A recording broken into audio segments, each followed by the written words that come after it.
Yo, call me a switch through the way I got a few screws loose. Hey everybody, what's up? Welcome back to the Games Kids. Today, and only today, we are here to have a big yap session about a switch to year one. The extremely most interesting first year, I feel, for a Nintendo console I've really experienced in a long time. I feel like I have a lot of thoughts when it comes to it, whether it comes to the hardware, whether it comes to the software, Nintendo's decisions, ideas. I feel like obviously there's been a lot of debate and conversation over the last few months, and the last year, honestly. So I thought today we would have a long yap session about everything Switch year one, the weird place Nintendo's in, the good place Nintendo's in, the great stuff that's come out of it, what may come, and let's just lock in and get on a big yap sesh. And of course, support the content, subscribe to your boy if you want more, even more Nintendo stuff, because I know I do a lot of Sonic here, but you guys know me, big Nintendo head. In fact, I actually saw on Nintendo's financials, they have over 80 games that have hit over 1 million units, and I've played 78 of them, so fuck. All right, let's start with the Switch 2 itself. So again, and obviously, there's a few weeks till it's a year. I feel like the reason I'm doing this now is because they kind of had basically their last financial report before they start reporting on numbers past year one, and I feel like a direct is coming out of that. So the Switch 2 is at about 19 million units, which is kind of unbelievable. It is actually outpacing Switch 1 somehow, which to me, that's the shocking part, right? There's something that I feel like you guys can all agree with it. When it came to Switch 1, it felt like it was breaking records constantly, and it felt like it took over the world when it came out. But there's something about the Switch 2 where, it's selling incredibly well, right? But it doesn't feel like it the same way. It just kind of feels like everyone is just by default buying a Switch 2. Like, yep, I'm just going to get an upgrade. I'm just going to get an upgrade. I don't know if it's because Nintendo's audience is skewing older nowadays, and so, they have more disposable income and are just buying it right away. But it is interesting to see just how much more, its console is selling compared to even where the Switch 1 was at this point in its life. I think, they showed the financial report. It was around, the original Switch was at around, 10 million units at this point, whereas Switch 2 is, outpacing it. It's at, 17 million or something like that, which is just crazy. I cannot believe how crazy the console is selling, and how Nintendo honestly kept stock extremely well. I mean, this is one of the few times it was not stressful to get a console. I mean, you could, since launch, pretty much get the Switch 2 at a store. Literally, besides maybe launch day, right? Straight up weeks after, you could probably just walk to a store and get one, and it was never because no one didn't have it. It's just because Nintendo supplied the shit out of it. And in terms of the Switch 2 hardware, it's been a year with this device. I gotta say, man, I still really like it. I love the bigger, handheld size. I really like the Joy-Cons. There's been zero drift, which is very nice, and I've just had a nice library of games, which we'll talk about the games, of course. The only thing I hate about this console, and I'm sure you guys realized it super quick, the battery life in handheld is genuinely abysmal. It is so bad, bro. You can barely get 2 hours out of this thing playing a Nintendo game without it dying. Now, again, I understand, yeah, the reality of well, how much are you playing a Switch 2 in handheld mode before you actually have access to a charger? I get that. I guess it's just kind of shitty to say how quick it does. I do like the back stand though, and I'd say it still does feel good to pull out the Joy-Cons and play them, especially because they're bigger. I notice in handheld mode when I want to play with the two Joy-Cons like that, it actually does feel good. And we'll talk about software a little bit later, but it's been nice to, have games getting Switch 2 editions and 60 FPS boost, whether it's third party or first party. We are still in that point where there's still some games that are a little bit stinky on Switch 2 where companies don't put the most effort, but we've seen effort. I mean, Capcom has done an insane job with their ports. Pragmata runs beautifully on the console. So does Resident Evil 9, right? They've gotten, Square Enix is getting FF7 games running on that thing, at a crisp 30. Companies are finding smart ways to work with this thing, and I think they had to, especially the Japanese companies, because in Japan, the Switch is just so massive that it is literally wasted money if they are not not putting their games on this console. So I will say hardware wise, again, my only two issues with it are like, one, maybe, you know, like it's a little bit basic still to this day, like the UI and stuff. And two, I just wish the battery was better. But genuinely, like the size, the feeling of it, you know, the Pro Controller, the Joy-Cons, I'm still cool with almost 1 year out. I will say mouse mode, right? The whole mouse mode gimmick has not been something that I've really ended up using. You know, I tried it for that Mario Party Jamboree mode and Welcome Tour, but it hasn't been really something that I've genuinely like been messing with. I feel like they should, I genuinely feel like they should add a browser. If they had a browser on there, I feel like it would hit a lot different or maybe encourage it a lot more. But I feel like I'm cool with gyro. You know, gyro is enough for me. But of course, you know, we cannot talk about the Switch 2 without talking about the software because that's such an important part of the console's legacy. You know, I mean, I feel like that's something that like everybody, you know, talks about, looks forward to. And man, this has been one of the most fascinating year ones for Nintendo Switch 2 because in some ways it is pretty crazy how many games they've been able to pump out in a year span, right? Like we've gotten stuff like, you know, and we're gonna yap about those games solo, right? But like the fact that we've gotten a Mario Kart, a DK, a Tamagotchi Life, an Air Riders, Age of Imprisonment, you know, Pokopia, Yoshi's about to be out, you know, Star Fox is basically tail end of year one, a little bit past it.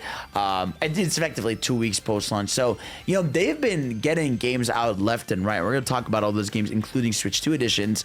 And third-party support has been actually great. You know, whether it's games getting 60 FPS patches, whether it's Sega locking in with, you know, Sonic Crossroads Switch 2 editions or Yakuza versions that are better, right? Or like I said, Square Enix and Capcom, like companies are starting to lock in on the console. But I gotta say, right, you know, one of the biggest conversations about the console, and one of the things I found the most fascinating is, especially in the sales numbers, right? So if you look at a lot of Nintendo's financials for the system, let's start with Mario Kart, right? Like Mario Kart was the big launch game. Now, we know when it comes to Mario Kart World, there's been a lot of controversy. I mean, all the way back from the $80, right? $80 Mario Kart World was the biggest headline, and it is hysterical to see no company followed suit. You know, Nintendo did not start anything with that. Like, no one is following the $80 price up for the game. Like, it didn't seem like it really panned out, especially when you look at their financials. So if you look at the financial report here, you'll notice the game sold 14 million copies. Obviously, that's bundled in. But in the latest financial report, like this last quarter where it wasn't bundled, the game only sold 600K units. Now, obviously, that's still a lot of copies compared to most games, right? But like that is significantly less than any other Mario Kart, you know, besides Wii U did in its, you know, fourth quarter run or third quarter run. You know, it's like you can tell by the graphs that it is not doing the best without the bundle. And in fact, Mario Kart 8 Deluxe this last quarter sold 400,000 units. So not only is there like still a conflict of sales, but there's people still finding reason to buy Mario Kart 8 Deluxe as opposed to Mario Kart World. It doesn't feel like Mario Kart World is the one everyone is gravitating towards. Now, again, I think it's Mario Kart. It's still always going to sell. It's going to be an evergreen champ, but I don't know if it's going to hit the highs that Mario Kart 8 Deluxe hit, you know, where it hit like that big 70 million number. I'm sure it's still going to sell well, but I do think if Nintendo is smart, they will discount it, right? If I was Nintendo in the next direct, I would, you know, slash the game, which I think this is what I think they're gonna do. I think they're gonna slash the game's price to $60 digitally, right? They're gonna add an expansion. They're probably gonna do the thing where, hey, if you have Nintendo Switch Online expansion pack, you'll get this next DLC pack free. If not, you know, $10, right? Maybe to make it up for the fact that you spent $80 on the game. But, you know, at the same time, it's Nintendo. They could keep it at 80 and make DLC. We know how they can be. But obviously, you know, we're going to talk about with the numbers how variable pricing has changed their methodology. But yeah, that was Mario Kart World. And honestly, you know, talking about that game a bit, like I'm someone who plays that game almost daily, to be frankly honest with you. But I am shocked at the lack of content updates for the game. It felt like the game was like begging for it. You know, it's like, especially when they have games like Splatoon, right, that have stuff like Splatfest events that are just an excuse for people to play in a weekend, you know, get some extra outfits, everybody to, you know, get the community together. Even, bro, DK Bonanza has events, right, where you get like different statues and stuff like that. Like, dude, imagine they just did a weekend for Mario Kart World where it was like, hey, if you play ranked this weekend or like this mode this weekend, if you get this many points while playing, you know, you get a gold statue in the open world that'll spawn near Mario Kart Stadium, right? Like stuff like that would just like incentivize people to make the Mario Kart world look even cooler. Obviously, you know, kart colors or something. Like it not to blame a game for, you know, not, I know a lot of people get upset about every game having battle passes and yada yada, but there is something to be said, right, about how with Mario Kart World, it feels like a game that needs a bit more, right? It's a game that it feels like it's almost there. Like it's gorgeous mechanically, it's incredibly fun, the roster's great, you've got costumes, you know, you've got great tracks, but it feels like the open world is begging for a bit more, you know, fleshing out, and we need more tracks and more content. I just feel like the game needs a bit more to really get to the potential it's at, and I really hope they care about that enough to do so. Of course, you know, we had smaller games around launch like Drag Drive and Welcome Tour, which I don't think were fun gimmick games at all, especially when you compare it to, because look, I would compare Welcome Tour and Drag Drive to 1-2 Switch and ARMS, and I'm not gonna lie to you, I would over those two any day of the week play 1-2 Switch or ARMS, you know, and even 1-2 Switch as whatever as that game is, at least it feels more like a game as opposed to Welcome Tour, where like you will never in your life ever play Welcome Tour ever again post that, you know, launch I guess walkthrough of it, if you even want to call it that. And Drag Drive, I mean, just felt like a tech demo that they just kind of pulled out, right? Whereas like ARMS felt like a tech demo for the Joy-Cons, but at least it had that Nintendo magic in it, you know, where you had characters flinging their arms, you know. To this day, people still talk about, you know, those character designs. They feel like they're part of the Nintendo ecosystem, as opposed to, like I said, Welcome Tour and Drag Drive, which feel very much more like, hey, here's showing the hardware and not really a lot of Nintendo personality. They also have like not sold really well at all. You know, I don't think they've ever mentioned Drag Drive in their financials, and I don't think they've ever mentioned Welcome Tour, maybe past it. But another game that's incredibly fascinating that came out around the launch, right, was Donkey Kong Bonanza. Right now, Donkey Kong Bonanza is so funny because, you know, a lot of people, I think, saw this as the next 3D Mario in a sense, right? They're like, all right, this is going to be the evergreen title. This is the one, right? And look, I really like DK Bonanza. In fact, I would say I love DK Bonanza. I think it is incredibly fun. I still think it is the best ending to a Nintendo game ever. It's probably one of the best DK games in the entire franchise as well, which is like high praise because DK games are great. I still love the costumes, but there is something about the game that I feel like, maybe you guys can tell me if I'm wrong, hasn't invited me to want to replay it. Like I feel like when Odyssey came out, you know, I felt addicted to replaying it over and over and over. Now maybe it's because with DK, a lot of it comes down to breaking things to, you know, get all the collectibles, and maybe that's not satisfying on reruns of the game, as opposed to, you know, getting stars and progressing in that sense. But yeah, there is something to be said about DK Bonanza there. But regardless, I feel like that game, you know, I had a great time with it. I thought it was super fun. And, you know, I find it interesting that, you know, when you looked at their last financial report, so the game has sold like 4.5 million, which you would think is great. It's one of the best selling, you know, DK game starts ever, but it is like significantly dropped since launch. Like I feel like it sold that initial 4 million, right, which was great. Obviously everybody was hungry for a game when they just got the console, but people are not like coming back for it. Like over the holidays it sold like 500k, which is great, but then this last quarter it did like 200k. So the game's not even breaking 4 million, and I think the game's still gonna sell, but it does show that, like, you know, people that thought that this, oh, they don't need 3D Mario, like 3D Mario, this is 3D Mario, this will, you know, be as great. I'm like, I don't know about that, bro. I think we still need a 3D Mario, and I think Nintendo still themselves know they need a 3D Mario, because the way a 3D Mario sells is not the same way this game is gonna sell. But regardless, DK Bonanza did come out, it was great. And the thing is, right, I'm sure you guys all agree, DK Bonanza, I did feel like was the last major game I feel that has come out on the console. I think that is one of the big issues with Switch 2 is since DK Bonanza, everything has felt like, oh, this is cool, or oh, this is great, right? Like if we follow up with DK Bonanza, you know, we're not gonna talk about the Switch 2 editions yet. We'll talk about them after. The next game I think was I believe it was actually Pokemon ZA that came out around October at the time, which, you know, I thought ZA was a pretty good game. You know, it was great, but I feel like, you know, that wasn't really a Switch 2 only game, and I think I had a fun time with it. And like I said, that's a Pokemon spin-off, so it's great, it's fun, but it kind of ends there. I don't really have too much to say on that game, especially like the Switch 2 edition was just 60 FPS, but it is nice to have Pokemon at 60 FPS now. You know, it feels like a good, you know, feeling for that series.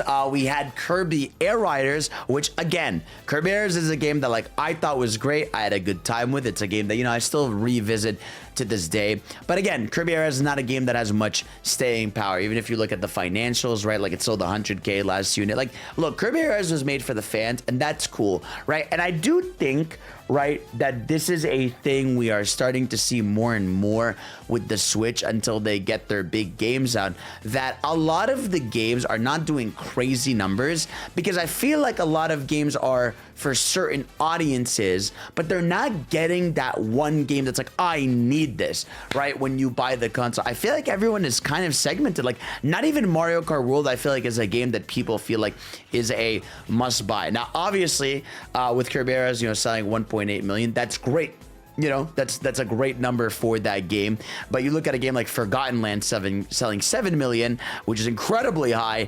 It's definitely not those numbers, which is okay. It's a spin-off game at the end of the day. And it was also $70, right? And you're going to see a recurring issue before they just recently solved it is, yeah, Nintendo thinking they can sell every game for $70 kind of quickly bit them in the ass, right? Because the game that came after Kirby Air Riders was, what's it called? It was Age of Imprisonment.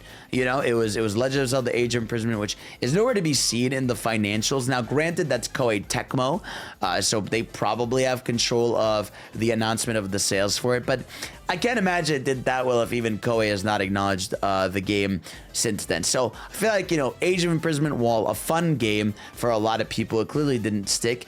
I haven't played it yet. I still want to, but again, it just kind of felt like a game that mainly came out just to come out. And of course, you know, we had Metroid Prime 4, which came out in December, which, yeah, that one was a tough one. You know, I played through that game entirely. I remember I actually played through most of it in handheld mode, and while I thought it was really pretty, it was okay. It was like I played through and I was like, yeah, that was as basic of a Metroid Prime experience as it can possibly be. I shot some enemies, I solved some puzzles, I had some cool bosses, and that was it. It didn't really push anything. You know, the desert was lame, the story was very lacking. It just kind of felt like a game I played to play. And it is hysterical seeing that, like, the developers, like, literally right after the game came out, this is what was crazy, right? It was literally like right after the game came out, the developers were already doing damage control in interviews, being like, yeah, like, I mean, dude, we basically were given a shitty template because of the Bandai situation, and we kind of had to work with it, right? And like, it was like, there wasn't a sense of excitement or happiness that it was out. It just kind of felt like, well, we finally shit this one out the pot. So yeah, that also was kind of a disappointing release, especially for a game that was like announced for so long. Now for this year, right, you know, we've had stuff like Mario Tennis Fever, which that game has not even appeared in their financials, which means it did not even crack 1 million, which for Nintendo is bad. You know, I feel like people forget that the Switch One had this effect where like every game just hit 1 million by default. Just even being a game from Nintendo on first party on Switch, just it almost immediately netted them 1 million copies. But like to see a game like this not hit 1 million was kind of concerning for them, I'm sure, because I had a good time with this game. I thought Mario Tennis Fever was fun. It definitely didn't last the way I thought, but I think the reason that Mario Tennis Fever didn't hit for people is because I just think it was too soon, right? I don't think people were starving for a Mario Tennis game, right? I feel like people were, I honestly feel like they could have gotten away with making Mario Tennis Aces a Switch 2 edition. I feel like they could have made that game, hey, here's $20. We're adding a new gimmick called, you know, Fever Rackets. That'll be another mode. We're adding like 5 to 6 new characters. And I think that probably would have been as effective as this new game in the series, you know, because I just feel like people weren't hungry yet for a new Mario Tennis, and that's why, you know, you paired that with the fact that you made the game $70. It was, I guess, not enough to inch the needle for them. So much so that quite literally after that game's release, we have now started seeing Nintendo introduce the variable pricing. Yoshi is now going to be 60 digitally as opposed to 70 physically, right? And we're also seeing the same thing with Star Fox, right? Where it's 50 digitally, you know, 60 physically. So it is extremely funny to see like legit Nintendo be like, yeah, we're gonna start actually enacting variable pricing because we clearly can't get away with making games $70. It's not working out. And I wonder if they are going to make, you know, if they're gonna almost rectify stuff and like make Kirby $60, make Mario Tennis $60, you know, maybe make Mario Kart $70, just to at least rectify like, hey, let's see if we can get more return sales on these now that they're at a discounted rate. But maybe Nintendo probably doesn't want to admit quote unquote defeat there, and they'll probably leave it, maybe just have a lot of discounts. Now, the last 2 months were pretty successful for the Switch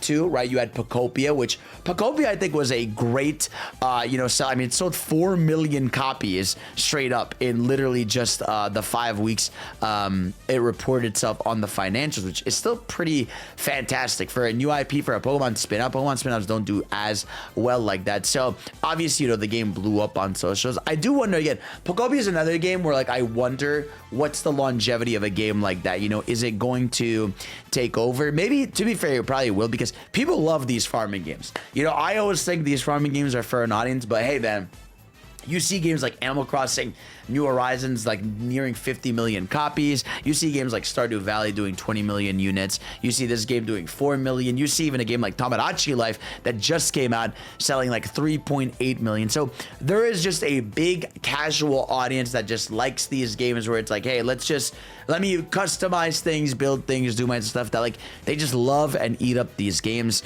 But yeah, I would have liked actually if Tamagotchi Life had gotten an actual like Switch 2 edition, because it says you have a Switch 2 version of the game, but I would have liked if it was actually like, you know, 60 FPS on everything. But it's not the end all be all. But regardless, I think from the games that have come out, and obviously, you know, we have Yoshi coming out in 10 days, but look, I think we already know what Yoshi's gonna be, right? They've already sort of marketed it as like an easy, you know, family-friendly platformer where it's more about exploration and fun.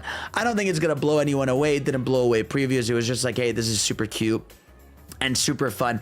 And that's really how the Switch feels to me, right? As someone who's been playing a lot with these first-party games throughout the year, it's like a lot of these games I've played and I'm like, these are fun, right? I have great times with these games, but a lot of them just don't feel like they are the most memorable experience of my life. They feel like games that are just kind of great and fun, and that's really it. And now that's okay, right? This is still, I was talking about this recently, like, this is still way more stuff than the other two companies have, right? Look at PlayStation and Microsoft. Like, PlayStation's roster this year, right, is Soros, you know, which just came out and kind of came and went. You've got Tokon, which is going to be fucking incredible. I can't wait for Tokon. And you've got Wolverine, right? That's basically 3 first-party games, you know, and maybe you've got some smaller titles in and out there. But, like, with Switch this year alone, right, we've already got Tamagotchi, Rhythm Heaven, Yoshi, Mario Tennis Sphere, Fire Emblem Fortune's Weave, Star Fox, that's coming out, you know, this summer. That's 6 games within the first half of the year, right? This isn't counting what's probably coming in the fall, right? And again, last year they put out a bunch of games. Like, there is still no one outputting games like Nintendo is, and I still commend Nintendo for, you know, giving their franchises, you know, big and small chances. They have an incredible first-party output, and that's what's like. That's something you can't say about PlayStation, right? The thing you can say about having a PlayStation is like, well, I'm getting all my third parties here, and it's great. But with Switch, it does feel like, wow, it's nice that every month or two, I can always look forward to like some new game that's coming out. You know, and we have Splatoon Raiders coming out in July as well as Rhythm Heaven. Like, it's gonna be great. I assume Fire Emblem is gonna be around August. I do think also the way Nintendo segmented news has made things feel drier than they are. You know, they didn't do their traditional earlier direct. They opted for like a partner showcase, and they opted for Nintendo Today drops. And I also think it doesn't help that the Galaxy movie was so controversial, you know, making the conversations about Nintendo even more annoying, or the fact that, you know, they counted Mario Galaxy 1 and 2 on Switch as a 40th anniversary release when like Galaxy was already on the console. I guess it was nice to finally get Galaxy 2 on there. And of course, you know, we'll talk about some of the Switch 2 editions in a second. But yeah, I do think at least on the main first party games lineup, it was good. It was great in some places. I just think it could have been better. Those games could have been better, right? I feel like all the games I talked about, I feel like could have been better, except Pocopia. I feel like, you know, Pocopia, Tomodachi had a bit of a controversy with the online. You know, but the other games, I just all feel like could have used something a little bit more. But we've got to talk about Nintendo's other strategy, which was the Nintendo Switch 2 editions. Now, this is funny because I remember, right, when the PS4 era, Switch era was going on, where I was like, oh, okay, we are getting a lot of ports. Because I remember the PS4 and Switch, it was like ports, right? And I remember being like, all right, well, there's the nice thing about these new consoles is that like now that they can't port or resell you these games because you have a digital library, how are they gonna find a way to? But boom, they found a way. You know, PlayStation and Nintendo both introduced this like, hey, spend $20, you get the game in 4K, you get an extra mode. They did this with like Spider-Man Remastered. They did it with The Last of Us 2. They did it with Horizon. And then you saw Nintendo now follow suit, finding a way to resell the Switch 1 games with Nintendo Switch 2 editions, which are like weirdly inconsistent, right? So we had the first two, which were you know, Breath of the Wild and Tears of the Kingdom, which I thought these are awesome. They're like $10 upgrades. They're also free if you have Switch Online. I feel like Switch 2 editions like this should always be part of Nintendo Switch Online. If it's just like, hey, here's graphics upgrade, I feel like it should be part of the subscription. But yeah, it's basically these two iconic games in 4K 60 with better loading, which is great.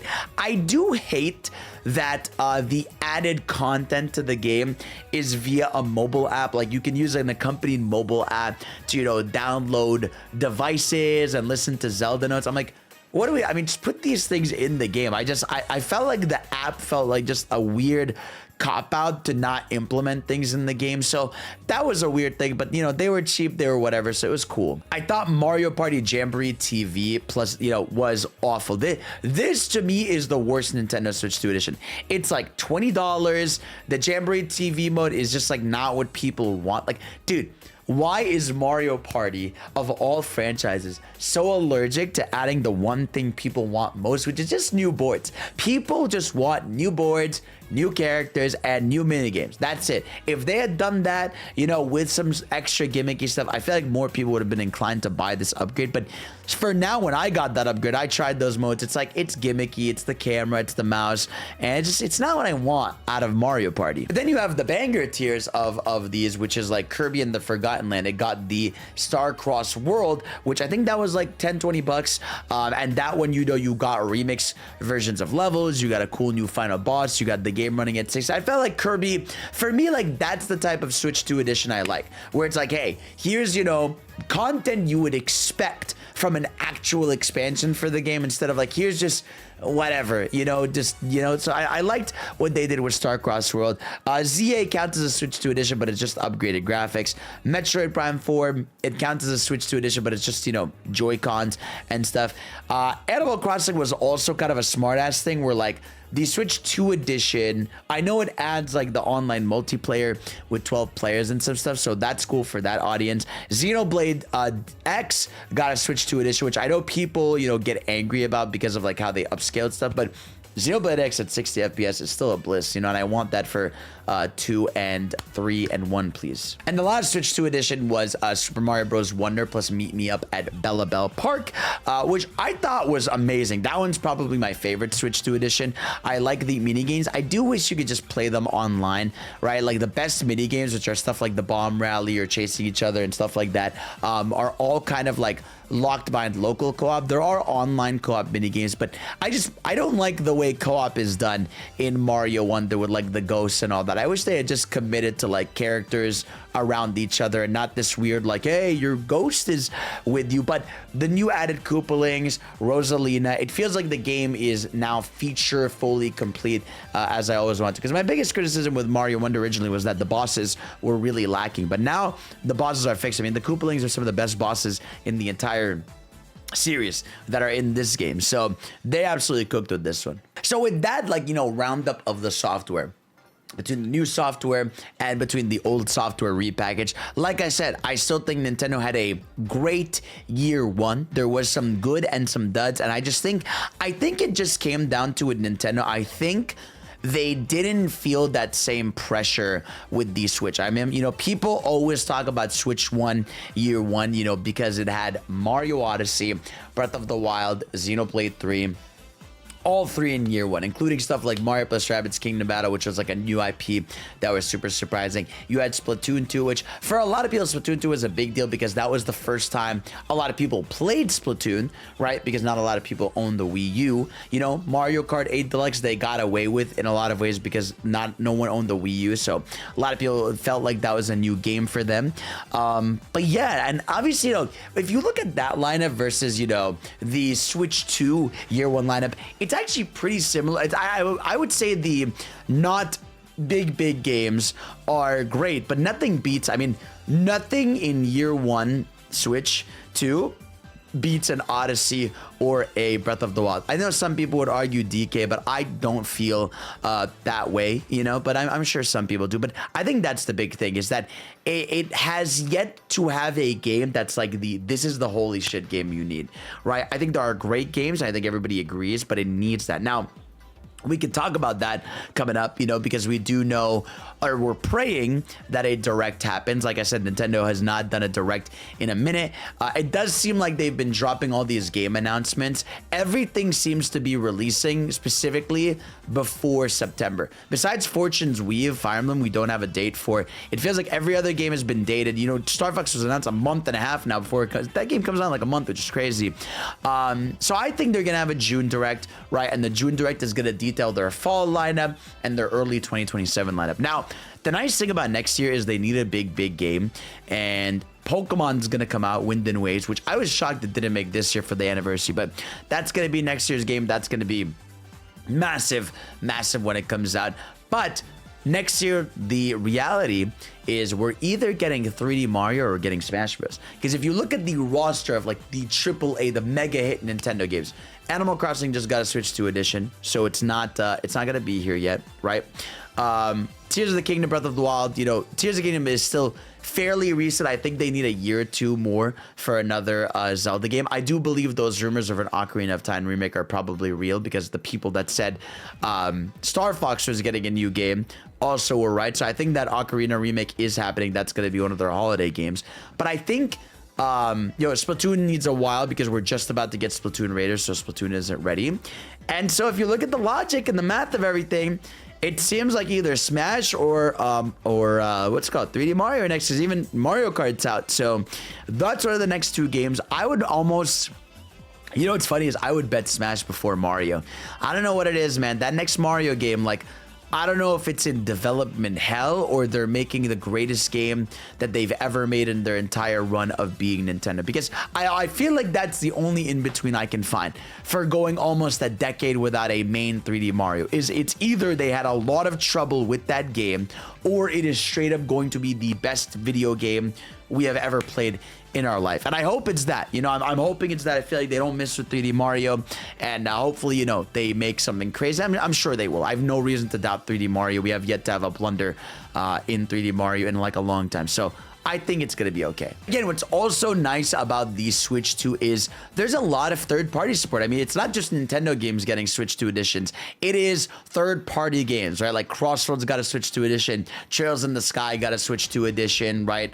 You know, there's a lot of third-party games like Pragmata and all these games getting their own, like, well, they're not getting Switch 2 edition. They're just getting like Switch edition. But it's like there's a whole list of like third-party games. If you look at list of Nintendo Switch 2 editions, you have games like Core Keeper, Divinity Original Sin 2, Hades 2 has a Switch 2 edition, Hollow Knight has one, Silksong has one. Like, it is not just Nintendo. Companies are actually locking in and giving that. And again, it's nice to finally have a Nintendo console where it doesn't feel insane to play the third-party games. Because I feel like we've all felt that for a long time, where it's like, if you play a third-party game on Switch, you're just kind of getting a worse experience. Whereas now it kind of feels like, you know, you've got a solid reason. You know, maybe not every third-party. Like, I still think I would rather play, you know, FF7 on my PS5 and 60 FPS as opposed to the 30 on Switch 2. But it's cool that that's an option for people. I mean, especially with how lacking PS5 is, and, you know, Xbox obviously doing their own thing. It's nice to at least know that maybe more companies are going to be working harder on their Switch 2 editions as opposed to leaving them. And obviously, I'm not even factoring indies. There's a ton of indies. Every indie under the sun comes out on Nintendo Switch. That's like the place to be for that. But yeah, man, and you know, obviously we've had Nintendo Switch Online, which I do feel like I hate. I'm sure you guys all agree. I hate how they handle Nintendo Switch Online, man. Like the virtual console. Like, I just hate that, like, GameCube will get a game and then you gotta wait 3 months for like another game on it, or like then you gotta, you know, okay, Game Boy Color gets a game, right? And then you gotta wait like 3 months for a GBA game. Like, it really should have been that like multiple of the consoles get games a month, right? Or at least some kind of schedule or something. I hate how random it is. You know, I want more, especially like GameCube should be getting more when you think about the fact that like GameCube is the Nintendo Switch 2 virtual console exclusive. And so I feel like every month and a half we should be getting like a GameCube game. And so I hope we get more of those announced coming up in the lineup. We're running out of the games that they've announced right now. To be fair, they've in between announced random games like Wario World wasn't in the initial announcements of GameCube games when it came to it, but there's so many GameCube games that they could drive, and that's one of their legacy consoles, right? So I'm sure something will come out of that. But yeah, overall, Nintendo Switch 2 has had such an interesting year one. I feel like Nintendo experimented a lot, and I think it's because they felt like they could. I think the way they saw things was like, okay, we are the console's selling incredibly well, and this is more of a continuation of the Switch as opposed to like a soft reset. You know what I mean? So we're not almost treating this like, hey, we need to have big games. We're kind of treating this as like, we're continuing, you know, like we're just the train is just continuing to roll. But I think we all agree, like, I think we are all hungry for that next like mega game announcement. You know, I'm hungry for something to be super excited for, whether it's a Smash, whether it's a Mario, you know, whether it's in Monolith Soft, right? I cannot wait to see Monolith Soft's next game that's built like from the ground up for the next console. I just can't wait to see like more of the big franchises, you know, lock in, because it's cool to see Star Fox. Obviously, Star Fox is coming back. But again, like, even Star Fox, right, it has the caveat of like, all right, it's, you know, a 64 remake, cool. And even Splatoon Raiders, it's like, okay, like, smaller scale, you know, $50 digital, 60 physical, like it's gonna be, you know, a not multiplayer. Like, it's so fascinating to see Nintendo go for these smaller titles, which I'm still happy we're getting, you know. But I'm sure we all agree that we're waiting for something big. But overall, I still think year one of Switch was super fun. I've had a great time. I've spent like a ton of hours on this. It's still my to-go console, you know, to play whenever. And yeah, I'm still happy about it, but I just want more for it. You know, I want also, like, come on, man. It's time to start introducing the Joy-Con colors, man. Like, I get the black is simple and clean, but it's time for some Joy-Con colors. It's time to bring some more life into the console, right? Whether it's themes, whether it's, you know, some crazier games. Like, I want that. Now that we're entering Switch 2, like, you know, year 2, I feel like I want things to start hitting. Like, all right, we got the gears turning. We got people in. We got great, you know, AA Nintendo style games. It's time to hit. I want that Ocarina remake. You know, I want my next Mario game. I want my next experimental stuff. I want even 2D DK. I want a new Wario Land game instead of a WarioWare game. Like, I want Boom, boom, boom. I want Kid Icarus to come back. Obviously, yeah, that's me wishful thinking. But yeah, let me know what you guys think of the Switch 2 so far as of year one. You know, what for third-party games you're excited for, first-party games, whatever. Yeah, it's a great console, man. But I just want better for it. I think we all agree. Like, it's been like, I feel like Nintendo this year has been on like a constant PR nightmare. Maybe not PR nightmare is the right term, but like, I feel like they've just been making funny decisions. Like, even Star Fox, the way it was like announced like 15 minutes before it was happening, or announcing stuff on Nintendo Today, or again their price point of games before you know, they just introduced variable prices. Like, it just feels like they're like really funny with their choice, but that's how it always is with Nintendo. That's gonna be all for today. Thank you all for watching. You guys are the goats, and of course I will see you all next time. Peace out.